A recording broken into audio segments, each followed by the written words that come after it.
You still haven't figured out what riding waves is all about, have you? It's a state of mind. It's that place where you lose yourself and you find yourself. You don't know it yet, but you got it. It's right there.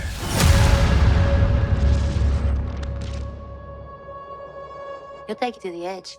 Everybody freeze! Adios, amigo!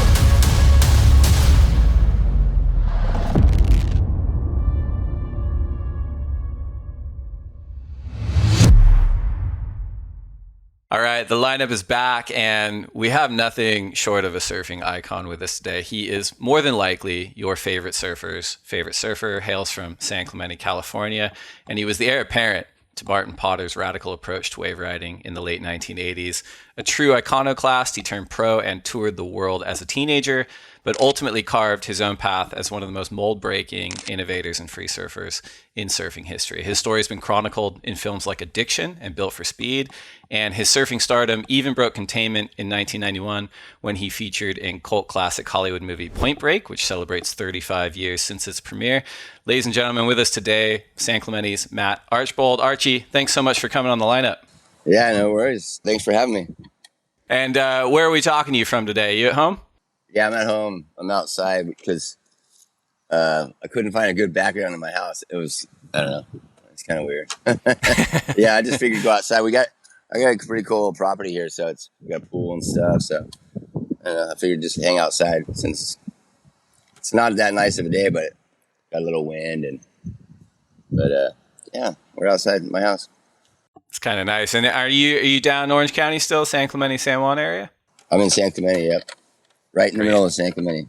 Takes me jump on my Murph bike, and it takes me 8 minutes to get in the lineup at either lowers or uppers. I time it. Yeah, the e-bike thing's crazy. I'll bet the second you got that compared to when you were growing up, you're like, this is nuts. I can get there so fast. So quick. I put my suit on and just boom, and it's like easier than driving down a T Street or something. Yeah. It's pretty sick. Right on. Well, we're going to get into some other stuff. But first, I mentioned Point Break. It's back in theaters for its 35th anniversary. It's going to be in theaters August 16th and 19th. It's restored in 4K. People can get tickets now at fathomentertainment.com. We'll put a link in the show notes. And Matt, you actually feature in a special introduction for the film. And 35 years, that's a huge trip, right? Yeah, it is. I mean, they did a little featurette that goes on before the actual screening of the show. But yeah, it's cool. It's been a long time, man. It was fun. It was fun filming. I can't believe it was 35 years though. That's gnarly. It's had a long shelf life, and I mean, this is one person's humble opinion. I think Point Break, you could argue it's one of the few Hollywood attempts at capturing surfing that is let's be honest, tolerable, right? In a lot of ways. Yeah. And special shout out to my neighbor. I can probably shout loud enough he'll hear me, but Greg Harrison in North Shore, that's another good one. But talking about the film's re-release in the theater, you mentioned 35 years its trip, but what's it been like for you just kind of going through this process and maybe working with some of the old crew that you worked with on the film?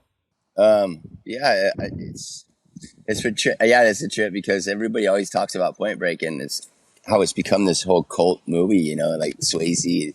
And but then Rob reached out to me, and I didn't even know it was 35 years. And he asked if I would be, available to do it like a little, what we did. And I said, yeah, absolutely, man. Because I mean, I had nothing but good experiences when we were filming that movie with the whole cast, crew, everybody. Especially the director, Catherine Bigelow. She was so nice to me, and she was so she really wanted to make it almost real from a surfer's point, eyeballs. So she'd ask me to come behind the camera to say, it would, a surfer do this or surfer do that. I always say that, but it's so important, I think, that she did that because it makes it actually, because, some people see the surfer as oh, hey, dude, almost like a Spicoli, even though I like that.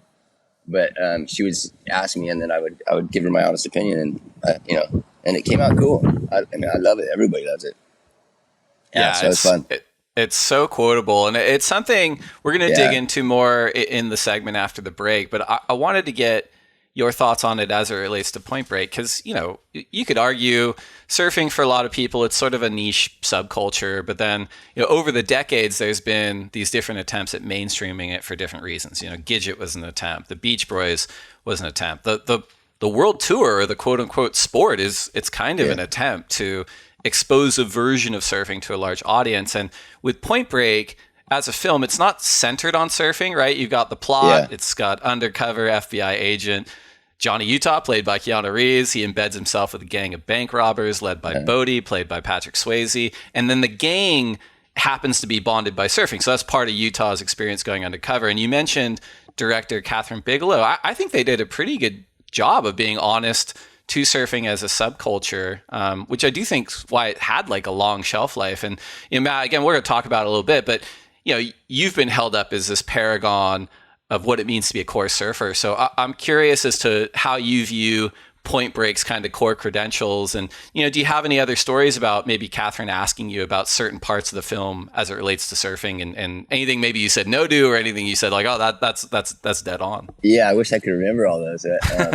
I remember a few things. I mean, I don't remember the exact, like, you know, I think it was like maybe some of the filming we did up at County Line. I don't know, even maybe it was, what would you, you know, when Keanu Reeves was pulling my hair, when I had that little acting part of it, you know, what would you actually say? And I was like, well, I don't know if I would say that. And so some stuff like that. I just remember asking me, you know, a few times, you know, what, like, cause we filmed in Hawaii. There was a lot of, we filmed for months, you know, so I just remember her asking me, and I can't remember most of it, but it's been a long time since then. I've done a lot of shit. Yeah, so. You probably deserve like kind of hazard pay a little bit, because I read somewhere, and maybe you can heat check me on this, but like you guys started production in Southern California, but then moved it to Hawaii. But then I think they still made you wear a wetsuit in Hawaii. So dude, it was so gnarly. Yeah, because we started at Lowers. We started filming up in like the county line and stuff like that. But then we did the surfing stuff. We started at Lowers, so it was pretty cool because we were driving in on the beach and stuff. And had the whole crew down there, and we filmed there for like, I don't know, maybe a week. And then they're just like, okay, well, we're stopping. And then it just kind of went on break for like maybe a week or something. They're like, okay, I got a call. We're going to just film in Hawaii now. I'm like, oh, sick. I'm like, okay, no brainer. And then so they flew everybody over there, but then I had to wear the wetsuit the whole time. And it wasn't just like they didn't get a special wetsuit, like a 1 mil or something for me. I was actually wearing that animal skin suit that was so thick. I think it was a 3-2 for sure, maybe even thicker. And I just remember surfing like Pipe and Backdoor and even Sunset, and in that suit. And I'd come in after like an hour, and I was like going to pass out. My head was like a tomato. It was going to pop. You know, I was just trying to rip it off. You know, it was gnarly. But you know, that's a price you got to pay, dude, to be a surfer. I was going to say, man, that's you being really committed to the art of it all, because you could easily totally be like, I'm not wearing a wetsuit, but it's like, yeah, that's part of the program. Yeah, it was. I was going to say, what about your experiences? Did you, because I obviously there's a lot of stunt surfing in the film, but like with, I guess they were probably A-listers then, but if not, they certainly became it. But like, you know, someone like a Keanu Reeves or a Patrick Swayze, or even like an Anthony Kiedis, did you interact with them a lot in terms of like just the surfing part of it, like at all, or? Yeah, well, yeah. Well, from day one, they wanted me to teach like Keanu and Patrick and Anthony. We all met up in LA. I think it was Manhattan Beach, and they wanted, okay, go teach these guys how to surf. I'm like, okay, well, let's go. And you know, Manhattan Beach is just like closeout, you know, it's like, right, yeah. These guys, I always say this, these guys are going to freaking kill themselves, man. And there's this, you know, trying to push them on waves, and they didn't really have the right boards to learn on. And it was, you know, and it was just me, and there's like 4 of them. And yeah, it was cool. But then we worked some more in Hawaii, but they did good. Like Patrick was having a hard time because he had he broke his sternum. I don't know when, but it was pre that. So they had to make him a special wetsuit with like a pad in it so he could paddle. So he was having a little hard time with that. But other than that, he got up a few times and did pretty well. But Keanu, I know he wanted to do most of his stunts, but he tried to do most, he didn't want to give up. He was just like, kept wanting to just do it and do it. No, I'm going to do this. But everybody they did pretty good. And it was, I mean, the experience itself was so cool. I had a blast. Everybody's really nice. Swayze he's intense, man. He was a fun dude. He was cool. He was really nice to me, and we got along good. Yeah. That's good. Well, I don't think you and I can spoil a movie that's been out 35 years. Everyone should go check it out. But last question before we go to break for you is, I won't go into the details, but do you think Bodhi survived at the end? Do you think maybe he's out there somewhere? Yeah, I think he's out there. At least his spirit is. He's too pumped up, man. He's got to come back. He's out there surfing somewhere. Maybe he found a cool island and just like, I don't know. He's out at Bells, right? Where would he go from there? Maybe he went to New Zealand or something. Man, that sounds like a pretty good sequel, actually. You might have to dust off your stuntman credentials. Like we could do like Bodhi 2 at the end. There we go. Let's make a Bodhi movie. All right. Well, again, Point Break, it's celebrating 35 years since its release this year. It's going to be back in theaters August 16th and 19th. We got a special featurette from Archie himself opening the film. Restored in 4K. You can get your tickets now at fathomentertainment.com. We're going to take a quick break to get a word in from our sponsors. And when we come back, we're going to talk to Matt Archbold. Don't go anywhere.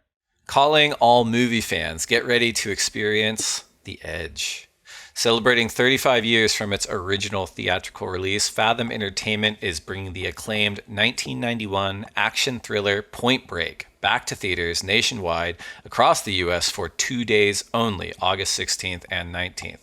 Starring Keanu Reeves and Patrick Swayze, Point Break will be presented with new 4K restoration. The two-day event invites fans and first-timers to experience the iconic classic back on the big screen where it's truly meant to be seen. Exclusive to these Fathom screenings only, there will be a special introduction from surfing legend Matt Archbold, who was the surf double for Patrick Swayze and helped teach the cast how to surf for the film. From the words of Bodhi himself, quote, "It is 100% pure adrenaline. Don't miss it." Find the theater nearest you at fathomentertainment.com and secure your tickets now. All right, welcome back to the lineup. I'm Dave Prodan here with the singular Matt Archbold. You know, Matt, a lot of times in this middle segment of the podcast, we do some biographical, this is your life stuff. It's pretty good because it gives depth to the conversation we're having, the one we just had, the one we're about to have. But for most people in the surfing world, you're either familiar with Matt Archbold, and if you haven't, you should check out Addiction or Archie Built for Speed. But what I think would be really interesting for you and I to talk about is the tension, either real or imagined, between being a competitive surfer and being a free surfer, which is something I'd guess has maybe come up with you before. Yeah, I mean, I know. When I was a kid, I started out like wanting to be a pro surfer, and that meant, back then it was just you contest. It's just what you did. You're a pro surfer. You surf contests. That's what you wanted to be a world champ. So that was my whole goal. When I found surfing, I was like, oh my God, I love this. I want to be a, pro surfer. And then I got introduced to contests. A couple years later, I didn't even know about contests. And then I was like, oh my God, I got to be a world champ or whatever. Anyway, so I did that. And then, but, the whole contesting, I don't know. I think the judging was just kind of funky because they were used to the old style and stuff. So my style really didn't fit in. And so I was like, this kind of sucks for me, and it's kind of crushing. And so, I was like, I just want to surf because I love surfing so much. I will always surf because I love surfing. And that's why I've been around so long, because I just go surf, and something about the ocean, you surf. It's like, there's nothing, I mean, you go surfing, everything's okay. So I just wanted to keep being a pro surfer and then not have to do contests. So my sponsor at the time just said, yeah, just go shred and go travel. And I was like, really? I'm like, shit. Okay. And so that was what I did. And I was stoked. And I still wanted, that part of me still wanted to be a world champ, which I never was, but I still had that in me where I was still competitive, but I just knew every time I did a contest, it was so frustrating for me that it made me want to just not surf. So I didn't want that to happen. So, you know, I don't know. I just pick and chose my contest, you know, what I would do. And so, yeah, I don't know. that makes a ton of sense. And I mean, it sounds like you were even like a competitive kid, like in other stuff as well, growing up. And at the time, it makes sense that like that was the path. It's like, well, I want to keep doing it. I want to. Yeah, and then I mean, it kind of led it was kind of cool for other kids that kind of felt the same, or dudes that felt the same way as me. Like, I love surfing, but you know, some people just are gnarly machines. Like, look at Slater and all those dudes they're just contest machines. And I don't know, I don't have that. I see a wave and I'm like, oh shit, I'm going. So I don't have that focus to like let waves go. You know, like I just want to go on every single wave. So, you know, you got to have your strategy and stick to it and all that stuff. But I don't know. It's hard for me to let, you know. So anyways, they're just contest surfers. And so I kind of like help the other guys that like me that just that love surfing, want to go see the world and surf different waves and just show people like, look at this wave and you can get barreled. And it was cool because they got to document it and when the magazines were still out. And I was living the life, you know. It was so fun. And dude, what better? You get paid to go travel around the world and surf perfect waves. Yeah, there's no question you like set a template for so many surfers. I'm curious about, you know, your surfing influences as far as when you're growing up and being a surfer. When you were developing, were there any surfers in town that you looked up to, or any from like out of town, or this is possible too. I mean, was your own style and approach maybe something that didn't have outside influences, something you kind of cultivated yourself? From town, there was like Jimmy Hogan. There was all the McNulty brothers. There was guys. I'm trying to think. My cousin surfed. This guy Vic and Rick Goddard, and even my cousin Johnny. And then there was a couple local guys like Mark Shira and just guys from T Street, you know, or the Pier. And they had good style. And I just remember because I was kind of up and coming and catching on pretty quick. And I just remember them just telling me, just don't forget where you came from. And it does sticks in my head, you know, all the time. But then later on when, you know, I started studying the magazines, like I would study like Shane Horan, like Rabbit Bartholomew, you know, and then Potts came out and I was like, Martin Potter came out, I was like, holy shit, where did this guy come from? I just remember that seeing him in that Coca-Cola contest where he could actually, I don't even know how we saw it on TV, but maybe it was a video, because back then it came out in a movie or something. I don't know, but right, yeah.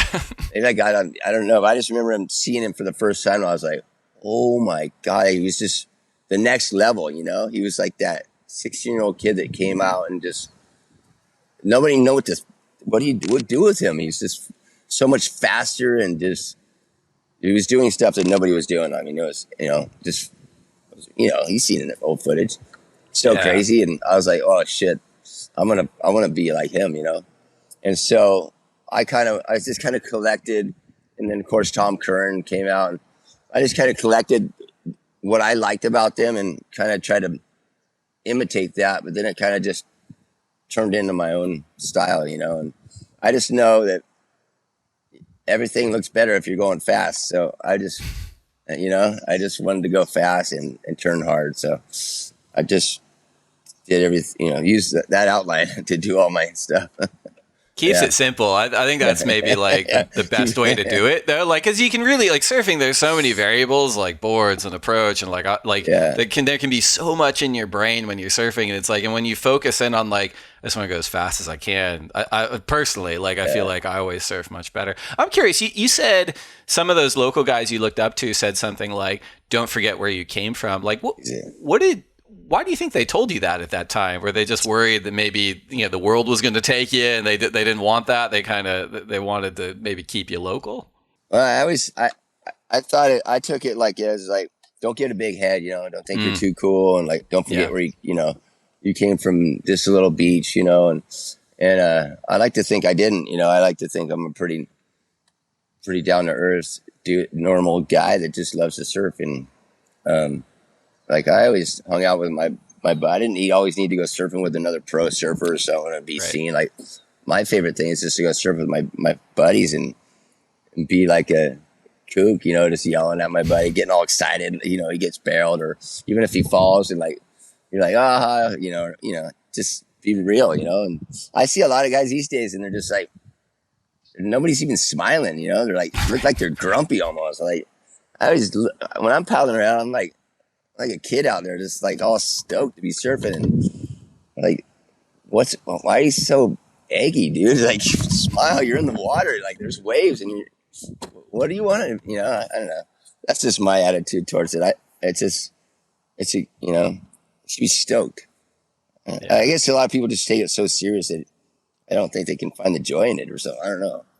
It's a good point. Like you see it a lot more these days for sure. And I guess, you know, there's the surfing approach influence. And then, you know, when you're young, like there's also the career approach influence. Often they overlap. You know, you drop out of high school, you turn professional 85, I think it was. I think you're about 17. Pretty big deal at the time. But like if you fast forward to today and you've got 10-year-olds that are stickered up like F1 drivers, the idea of quote unquote turning pro, it might be like a little confusing to people, but like, what did it mean at the time for you to turn pro in 85? Pro. Yeah, well, I guess anybody could have turned pro, but you just, you know, think about that a lot. Turning pro, you just, you know, you're ready to go on I think it was IPS back then. And you got paid, so you accepted money. You were getting a salary, and you were getting paid to go surf in these contests. So that was your profession, I guess, professional surfer, right?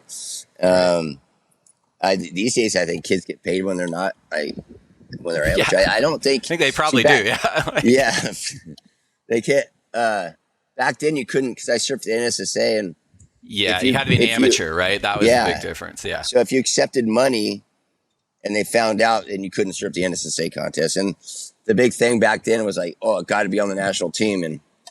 And so that was my first like goal, was to make the national team. And I was so excited to make it because I saw like Tom Curran and Frohoff and like all those dudes that made the national team. And I was like, oh, I got to make the national team.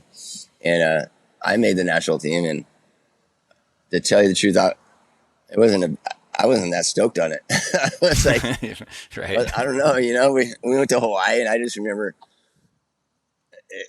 people weren't that stoked to have the whole national team go to Hawaii. So I was like, dude, I'm over this, man. So I got out of that. But, I'd rather just cruise by myself with like, instead of like 15 other guys in Hawaii, you know.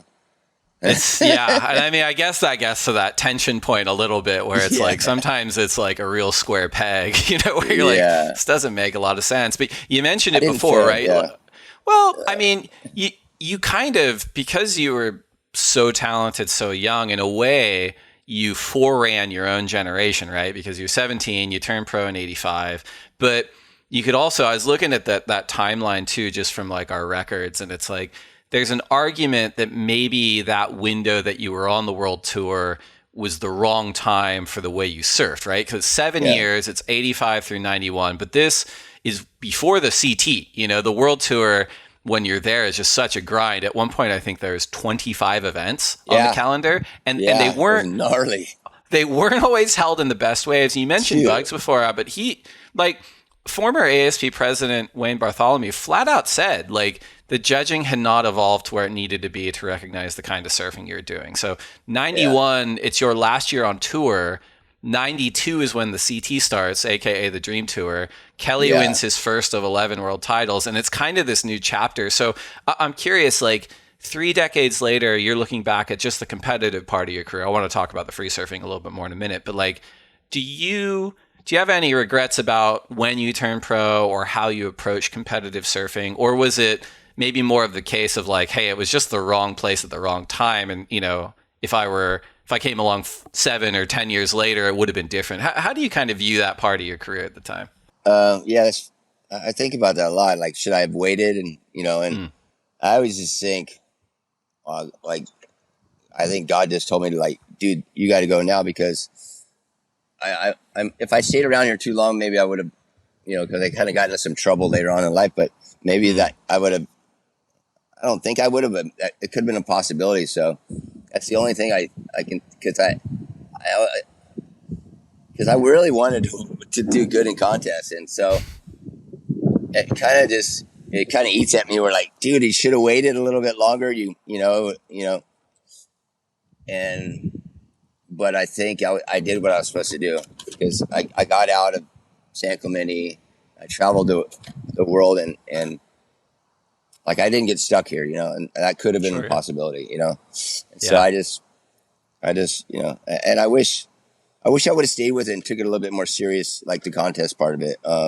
That's the only thing, for maybe a couple more years, because I kind of just bailed, and I just got so frustrated. It was hard. It was hard to, like, you think you do good in a heat, and you just, all of a sudden you lose, and you're like, people are going, oh, dude, you killed it. And then, it's a typical thing. It's hard. Like, and I think, like, professional surfing's hard. Like, my day job, I guess that's part of it. Like, I'm with a small group of people that's like, surfing is so exciting and so special. And how do we create the conditions on a tour where there's heat times and there's judging criteria and there's rankings points and all these kind of formal things? Like, how do we kind of synthesize what makes it special and put it in sort of a space where people can enjoy it live, and competitive surfing is actually driving people to surf better? And there's been eras, right, of the tour where it's like, this is not working out very well at all, versus, hey, this is working out pretty well, or maybe this worked out too well. And I'd say it's just one of those things too, where it's like that window of time. And I lean so much on the Rabbit quote of, like, I mean, if anything else, like, the judging not recognizing the surfing you're doing would just lead to so much frustration. Absolutely. I think Rabbit nailed it when he said that. I mean, I love Rabbit. He's on it. I mean, he knows. He lived it. Of course. He was like one of the guys I freaking grabbed his style. I love his style, and just this whole approach. But yeah, I mean, now, I wish now these guys, they have what, 10 contests? Is that what they have? Yeah, between like 10. This year we got 13, but like 13, you're right, between 10 and 13. 13 is kind of the high number we've had for a long time. And the waiting periods, and like, you guys, they're so stoked, they don't even know. Like, and they get like this chopu and like pipe, and like, I'm so stoked you guys are going back to pipe and to end it. Like, that is. When I heard that, I was like, oh yes. I mean, I couldn't be more happier for everybody that's surfing, and I don't know if everybody is, but I mean, I was just saying, I was comparing, like, the waves that I was surfing at, then. I mean, we had waves.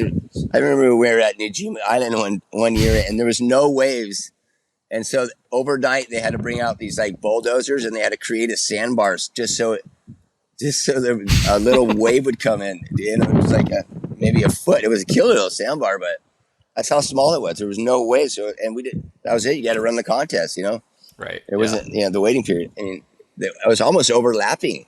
There's so many contests. Like, you had a jam from, like, I remember jamming from we did the Pennsylvania Allentown wave pool contest. Oh my God. I was like, holy shit. Anyways, from there to South Africa to Cape Town. And it was like, I got in that night and surfed the heat the next morning. First heat in the morning. I was like, so there was no in between. It was just go, go, go. If you missed a flight, you missed your heat, So it was brutal. Now they got it good, man. You guys are doing a good job. It's always a tension. It's always a balance, where you're like, okay, like, let's not go too nuts. Like, but, despite the world tour stuff at that time, it doesn't seem like you had any shortage of attention from the then surf industry. And again, people should watch Addiction, Built for Speed, but, between Gotcha, MCD, your long relationship with Timmy Patterson, O'Neill, and on. In the early 90s, you were still someone who is considered as pushing high performance surfing, but it was outside of a jersey, and that isn't really like a one-time phenomenon, right? You could look at like Tom Curran and The Search, or Andy Irons and the Snap Films, or Dane Reynolds at Marine Layer. There's been touring surfers that are mind-blowing free surfers, but I guess, like, when you shifted from the quote unquote, Archie is meant to bridge the U.S. title holders between Tom Curran and Kelly Slater to more of a, like, Archie's the best free surfer on the planet. At the time, like how much of that pivot was a conscious decision from you versus how much was it just more circumstances and you're kind of like, well, this is the door that's open to me now, so I'm gonna walk through it. Yeah, I mean, that's a good question. I mean, I kind of just was pointed in that direction, you know, and I took it. I made the decision just to do that. I guess, yeah, it was just maybe for me, the easier, safer route, but because I know I'm no matter what I'm doing, I'm going to be stoked if I pick that because I'm surfing and I don't have the pressure. The pressure is what I think is what I kind of gets to me, you know? And I guess I could have done some shock therapy or something to figure that out. Or something, I don't know. Or maybe Michael Thompson probably would have signed you up for that if he had the chance. Who? What's that? Who? I said Michael Thompson probably would have signed you up for that if he had the chance. For sure, man. Mike Cruikshank would always have to come find me somewhere. Poor guy, man. But yeah, anyways, yeah. I mean, I always think about like maybe I should have gave it another go, but it is what it is, and you know, I had a freaking good time. I mean, I just focused on like in the early '90s and stuff. I was in Hawaii, and I moved to Hawaii, and I was like probably one of the best decisions I made because I really got to know. I already knew Hawaii, but man, I really got to know like that reef between Pipe and off the wall, you know. And I just like that. That's my spot. I love it, and I would never trade anything for that because those are the best years of like surfing in my life. I loved it. I mean, so many good days. For sure. And I mean, so like what a profound impact you had on the way people surf, like across like a variety of conditions, you know, like you're small wave surfing, you're surfing it off the wall. And, you know, one of the things that I hear from surfers who are maybe touring surfers for a period of time, and then they step away for different reasons, they're burned out or it's just family or it's just time, but they're still getting paid to be pro surfers, they're free surfers, is a lot of times they're like, I'm happy doing what I'm doing now, but the challenge of being a free surfer is like deciding what to do and where to go and how to be productive, where it's like the tour is a little bit, you kind of outsource that to like, well, you know, I'm going to J-Bay next week, so I'm going to find a right to go surf right now. It's like a little bit kind of like guiding in that way. Like at the time you were going to, it looked like Tahiti kind of early on before people were going in mass, like Indonesia. You're going to these amazing places. Like, how did you decide to go where you went and to surf the way you did, I guess is the simple question. They had it all set up for me. I mean, they go, you know, MCD or whoever did. I don't know who was behind that, but I think they would get calls from like different parts of the world, locals that were saying, oh, you got to come surf this wave or this wave. Sure. I remember I went to Nicaragua with Brock Little, like when I don't even know if anybody, I'm sure there was like those random dudes that, you know, get on their motorcycle and with a board rack or something, you know, or a Land Rover or whatever they are and drive down from, you know, sit through the whole South America. But we're down there, but we went down there and I didn't find another surfer out in the water, and it was that was through Surfer Magazines. The Surfer Magazine, remember they had these little like videos that they made, you know, and so they would invite probably different people, and they invited because MT was such a big wig, you know, he was just that, you know, everybody went to him to get his surfers or whatever. But so a lot of that was probably through Michael Thompson, you know. Sure. Yeah.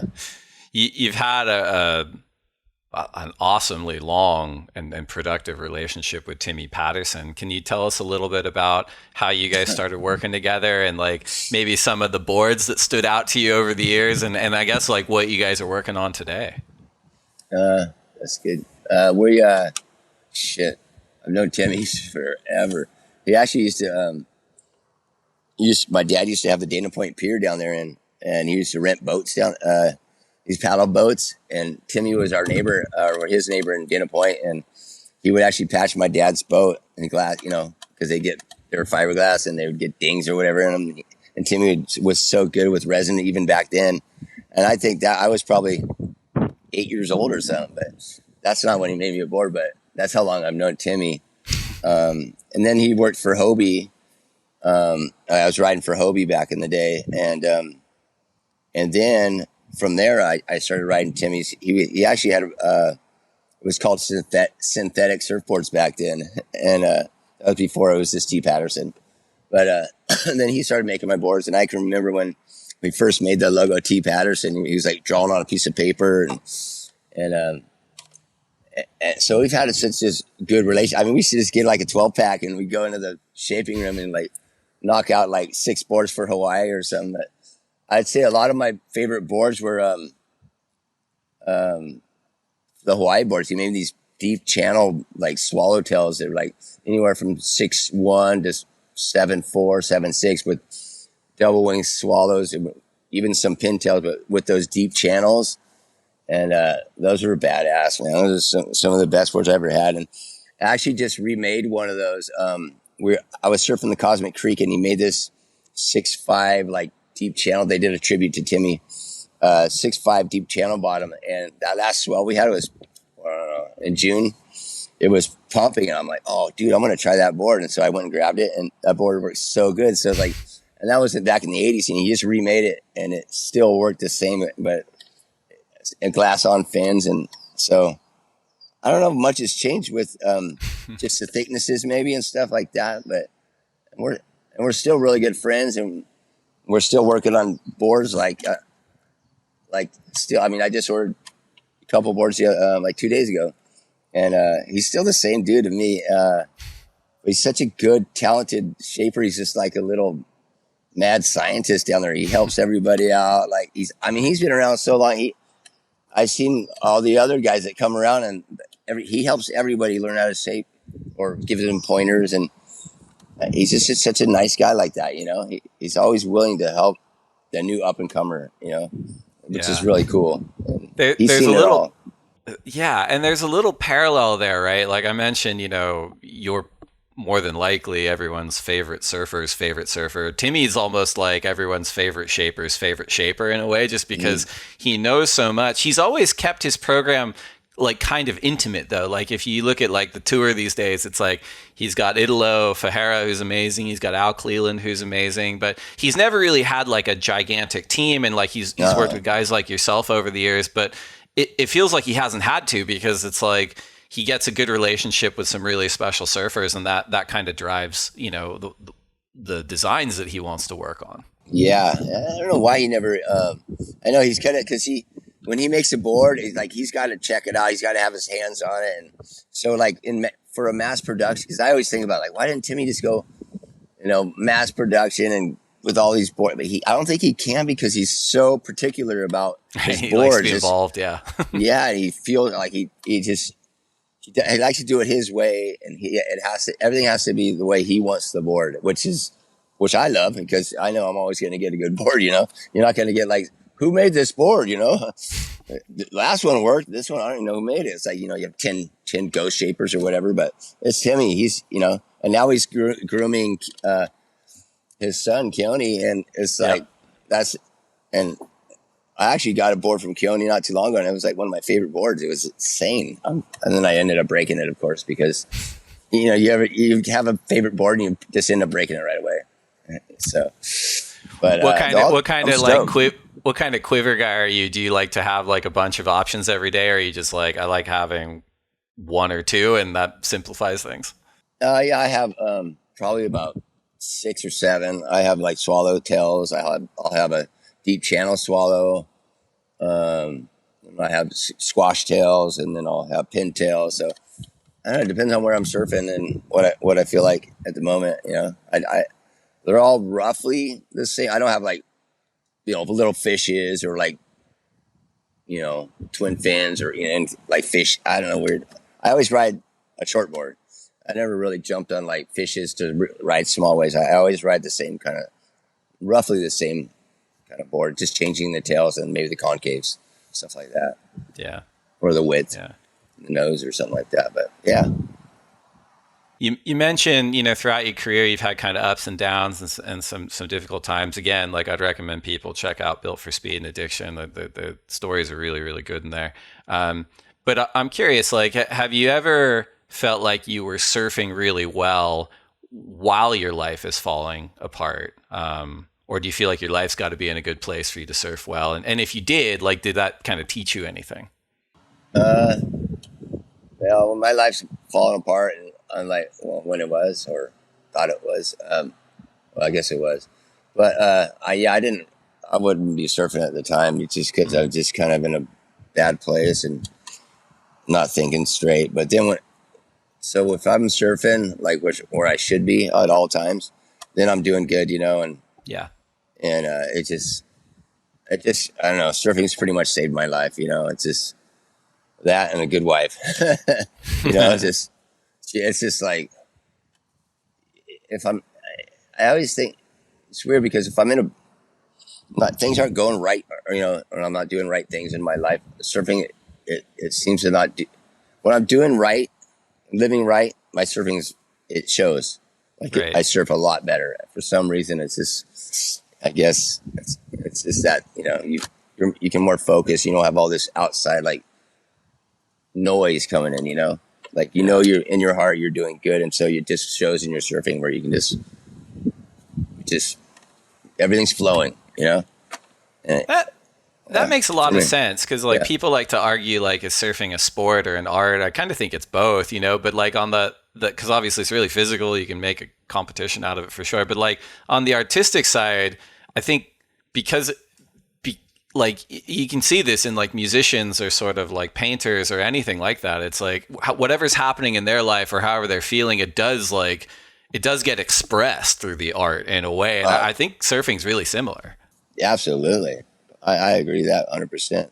I mean, it's surfing's so cool because it's you can do whatever you want. I mean, if you want to go straight on the whole wave, you go straight, or you can, like, what's that guy doing? It's like, whatever he wants, when you see someone just going straight, or why'd he cut back there? It's like, because he wanted to, that's what's kind of cool about surfing. You can do whatever you want. You get a wave and that's your wave, and you can do, paint that's your canvas, boom, like or dance, or, you dance on the wave or whatever you want to do. It's pretty sick. I mean, if you think about it, you really think about it, it's cool. Really cool. I think the answer to this question is likely both, but if you had to pick one or the other, do you think surfing has given you more humility in life or more confidence? Jeez. It's pretty humbling being in the ocean. Yeah, like I guess that's why it's a good question. So yeah, it's given me, I'd say it gives me confidence, but it's definitely, I have respect for the ocean, like huge respect. Like anybody that thinks they can, like you've got the ocean figured out, Mother Nature, and you're like feeling like all I'm speaking from my point of view. It's like, and I think I got it going, and then all of a sudden, bam, you'll just get beat to shit, man. Because I remember thinking I got this handle, and I'll get off the wall and it's big, and I'm like thinking, I got timing these sets, everything's and then boom, I'll just get like pounded and a hold down, like where I'm almost dead. I'm like, okay, I'm sorry, I won't do that again. Be humble, I swear, So, yeah. Maybe the answer is like confidence through humility. It's exactly. Like I got humbled and I'm more confident because that was a real experience. Like, and so I know myself a bit better. Yeah, but I think like in the water, I feel humble, but it gives me confidence in life. That I can tackle other things for sure. And that's just if I don't surf for 5 days, I'm sure everybody that surfs knows this. It's like you start to get a little grumpy and a little short, wicked, and and then you go surfing and like, everything feels good, I feel good.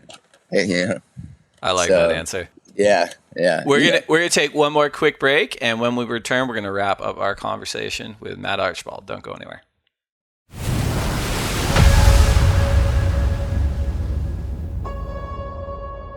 You still haven't figured out what riding waves is all about, have you?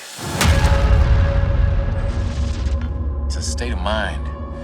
It's that place where you lose yourself and you find yourself.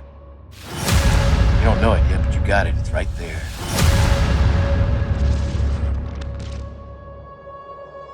He'll take you to the edge. Everybody freeze! Adios, amigo!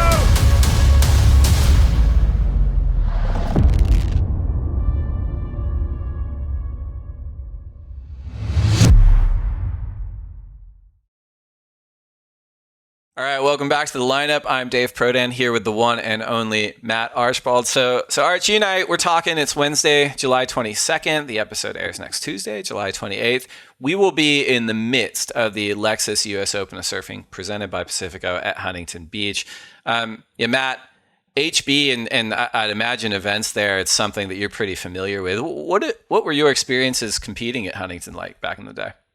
The Huntington Hot, man. I don't know. I just did I did a lot of amateur contests there, but and like the nationals were there. We didn't get to surf lowers, but I remember the OP pros was what I can remember the most, and I always wanted to win one of those things. I never got to, but I just remember one thing that sticks out the most. Well, Kern always killed it there, but. And one year I picked up my check. I did pretty good. I picked up a check and I was like, and I walked off the beach, like just, stoked, and got my car and like just drove off. And I think right behind me was that big riot, that right, huge, yeah, sure. Yeah, it just happened like right behind me. Cause I got home, like everybody's like, do you see that? You just got back from hunting. Do you see the riot? I'm like, no, man, what's going on? And it's like, it was just up in flames. And I was like, shit, I missed it. But yeah, it was gnarly. But yeah, those contests were gnarly. It was so crowded because they'd have bathing suit contests and all this shit going on. It was sick. It's a real stadium. That would have been a good photo. You just driving south on PCH with your prize money in, one of your old Fords or whatever, with just Huntington burning in the background. Yeah, I wish I would have looked back. I probably was. They're flipping cop cars over and lighting them on fire. And I was like, it was gnarly. Yeah. You're like a celebrated member of the San Clemente board riders, as you should be. And the board riders thing is so cool, man. Like, it's so great for the communities, and there's so much talent in San Clemente. Like, what's your experience been like, competing with that group? And then just like any kind of musings or observations you have about like the young San Clemente surfers, either the ones on tour or the ones that are kind of coming up through the board riders club. Yeah. Well, they're ripping I don't know. This whole board rider thing it's really cool. I mean, we've been doing it for a while now, and it just brings all of us.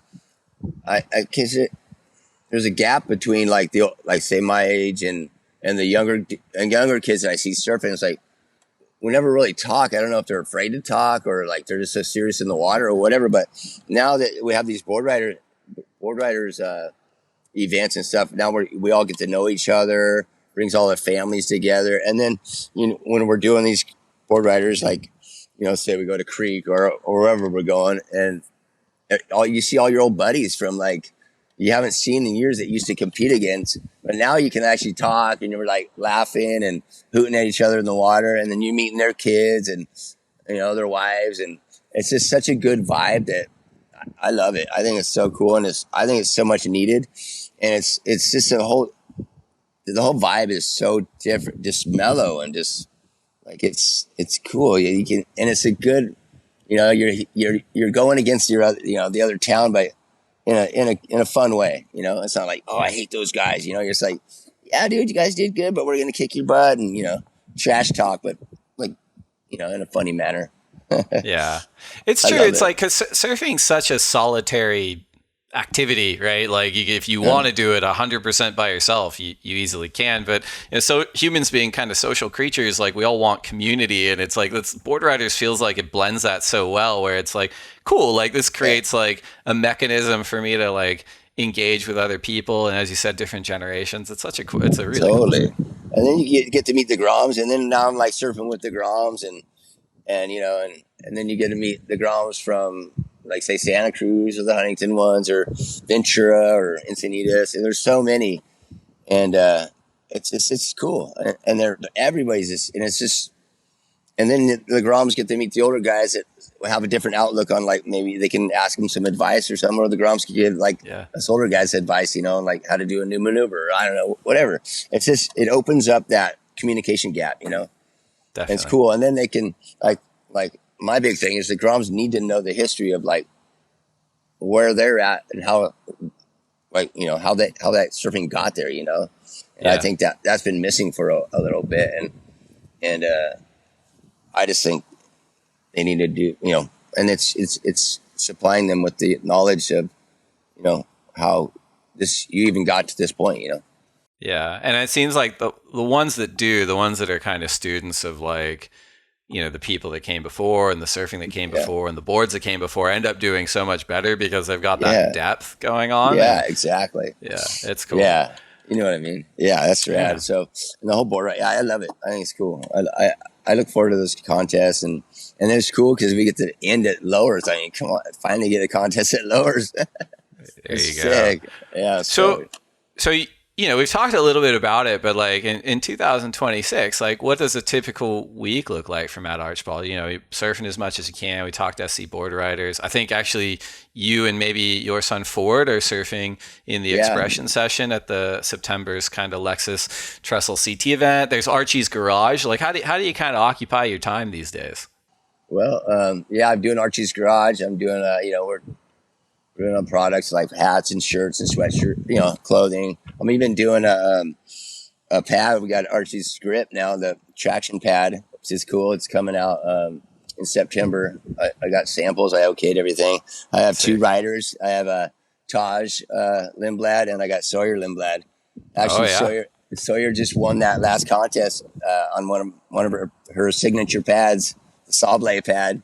So she's right. She's super pumped on it. And then Taj he was in the South Africa and got the quarters, and he's using his pad. So we're pretty stoked. I'm taking over where Herbie left off, kind of, That's cool. Really That's right. I was in El Salvador and was talking to Sawyer's dad, and she had the pad on the board, and he was telling me about it. I'm like, this rules. This is awesome. Yeah, I love that. I know. Mark, Mr. L, I call him.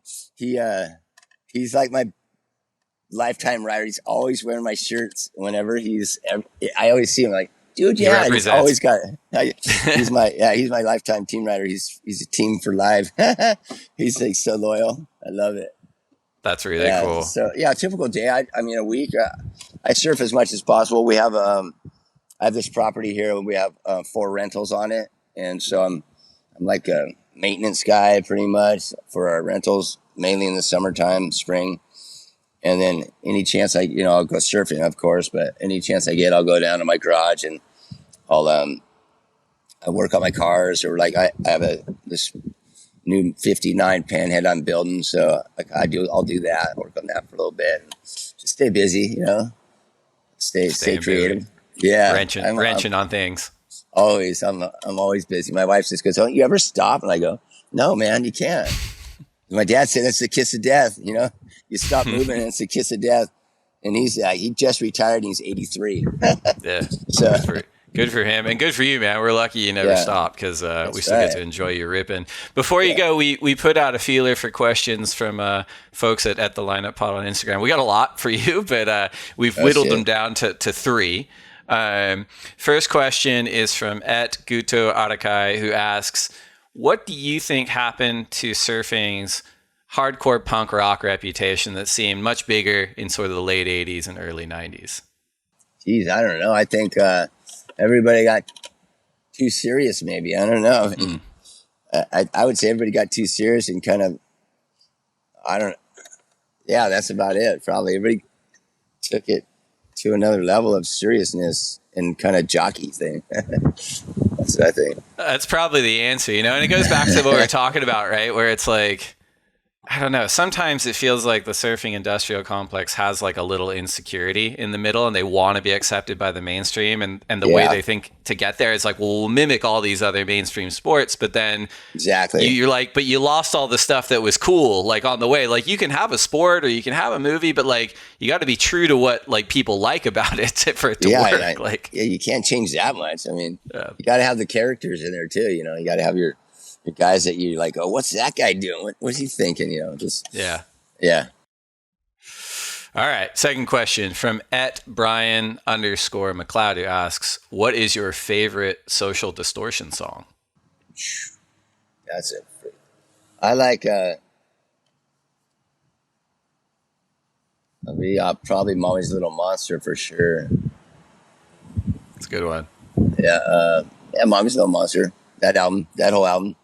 I like it. Oh, and Yeah. side note, the soundtrack to Built for Speed's insane. I think that's Yeah, in there I know. too. But like, it's you got Bowie, you got the Kinks. It rules. Yeah, thank you. Last question that we pulled from at the Lineup Pod listeners is from Dane Ladd, who asks, who is your favorite shaper? We probably know that one. But second question, which shaper have you never had a board from that you'd like to try? Wow, that's good. Good question. Well, obviously, my favorite shaper is Sammy Patterson. I've never had a board off of Al Merritt. I never tried one of those. That would be sick. But I don't even think Al's he didn't even shape anymore, huh? Nah, Britt took his son. Britt took over, kind of like That's Keanu, right. Like, yeah, That's what I heard. He took over, and I heard he's really good. he's good. Yeah, that's That's the answer to that question. We probably just hooked you up with a free board there. I'm There sure you Britt go. listens I'd love to this try interview. one.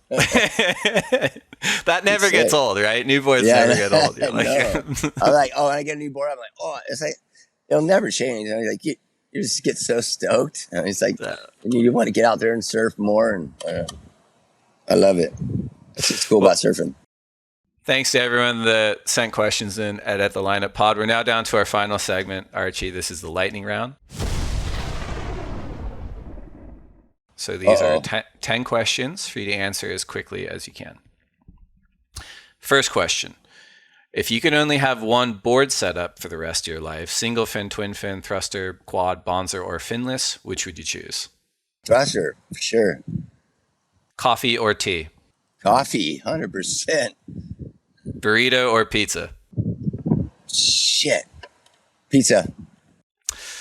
Last book you read? A manual on how to freaking tune my panhead. That's an answer. That's good. Best surf film ever? I like Kong Island. I love it. I don't know. It's some like you ever seen that? Yeah. Elko, sick. I love that. Kong Island. What is one wave you never have to go back to? Oh, I gotta say Wave Warriors. Wait a minute. What are they thinking? I gotta change that, dude. Feel like Herbie's gonna come in off screen I with like the just folding pissed. chair. I just thought about that. It's like video, but anyways, a Wave You Warrior. can I'll have change two. that. That all works. That's good. Where was I? What is one wave you never have to go back to? Then I have to what? I'm sorry. What is one wave you never have to go back to? I never have to go back to. Jeez. Dang it. I can't even think of a way that I can never go back. I don't want to go back to. That's I fair. guess. If you don't Oh, have I it, know. yeah. Sebastian Inlet in Florida. Okay. There's too many that sharks is over there, dude. Or also New Smyrna. fair. Yeah. So many there's a sharks. lot. I can't Oh my handle it. God. It's not the wave. It's the sharks. Yeah. Yeah, there's a ton. Those guys are nuts. The Geiselman brothers, they're all the footage they put out, I'm like, what are you? I hate it. They'd go. I remember before I went out in the heat. They're like, "Okay, if you have any jewelry on, you should take your jewelry off." I'm like, "What? The waves aren't that good, dude. I'm out of here." Yeah, right, yeah. That's always the thing. It's like anytime you're somewhere sharky and the waves are bad, you're like, ah. Yeah, dude. No way. Is it like, I don't know, what is it? Is this worth it? I don't know. Yeah. All right. Yeah. Okay. Next question. If you could only surf one wave for the rest of your life and you can dreamcast it, perfect conditions, just you and your buddies, which wave would that be? I'd have to say off the wall for sure. Yeah.